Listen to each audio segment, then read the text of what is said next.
Hi everyone, I'm Nicole. And I'm Alvaro. And today, we're going to be talking about stem cell clinics. Are they more harm than good? First, let's meet Rob. Rob is 60 years old, and when he was younger, he was a basketball player. Back then, he could run, jump, and change directions really quickly.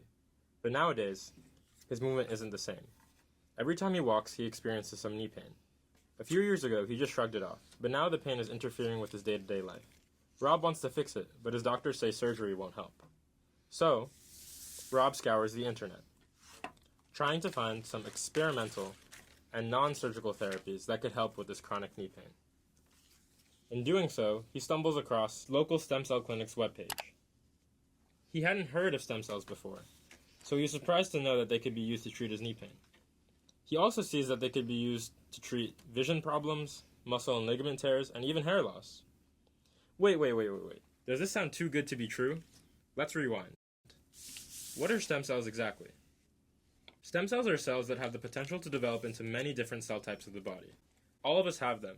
They reside in different organs and replace damaged or worn out tissue.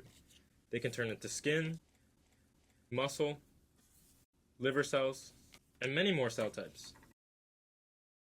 Lots of diseases involve cell loss. Stem cells are a hot topic because they can potentially replace these missing pieces. Fortunately, the initial results look promising. For example, type 1 diabetics can't produce enough insulin, but scientists have come up with the right instructions to make insulin-producing beta cells from stem cells. Plus, stem cells can address vision loss or blindness. Researchers have also figured out how to tell stem cells to become the two light-sensitive photoreceptors, rods and cones. Remarkably, adding these cells to vision-impaired mice restores some of their sight. However, many of these breakthroughs are still in early stages. Future research and rigorous clinical trials are needed to make sure that these stem cell-based treatments can actually help. So, what should we make of Rob's discovery? The clinic he found uses state-of-the-art treatment to help all sorts of patients, right? Sadly, the problem is that so-called stem cell clinics discard the science and instead sell a brand of stem cell therapy to unknowing patients, like Rob, that is unproven, untested, and potentially dangerous. In the 2000s, U.S. businesses started offering patients non-FDA-approved stem cell therapy. Since then, the numbers have skyrocketed. By 2021, 2,754 clinics across the country were found selling alleged stem cell products. These businesses boast incredible improvements for a wide range of ailments using unsupported medical claims. 3 women suffering from macular degeneration, a common disease of the retina that leads to vision loss, fell victim to a predatory stem cell therapy ad presented under the guise of a clinical trial. Each of these patients paid the clinic $5,000. The doctors removed fat cells from these patients' abdomens and processed them through an unproven method for stem cell separation. Then, they injected their supposed stem cell concoction into both eyes. This whole process took under 1 hour. Not only was there no evidence of vision restoration, but all 3 patients lost their ability to see.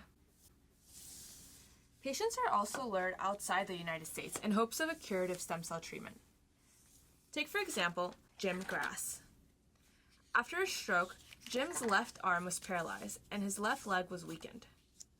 He wanted to regain his mobility, so he turned to stem cell treatments. He spent over $300,000 on multiple stem cell injections in different countries. Then he suffered a severe side effect of stem cell treatment, a tumor. Tumors, or abnormal bunches of cells, can actually be caused by stem cells. Stem cells can make more copies of themselves.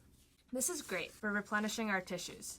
However, stem cells can go haywire and pump out too many unwanted cells, making a tumor. This is exactly what happened to Jim. He developed a mass from repeated stem cell treatments that pushed on his spinal cord and made him completely paralyzed. Despite attempts by his doctors to shrink it, the tumor continues to return. Unfortunately, stem cell clinics like the ones these patients visited take advantage of vulnerable individuals who have exhausted all viable treatment options. Such unregulated stem cell therapies can lead to adverse side effects, making sick people sicker. But what does this all mean for the future of stem cell therapies? As we discussed, stem cell therapies have an extraordinary potential to heal the incurable. But More research needs to be done before these treatments can be safely used in clinics. Right now, only a few stem cell therapies are FDA approved, and any experimental one-size-fits-all stem cell solutions should be avoided. It's important for patients to do their due diligence before signing up for any treatments or trials. Don't let a false promise of hope put you in a dangerous situation.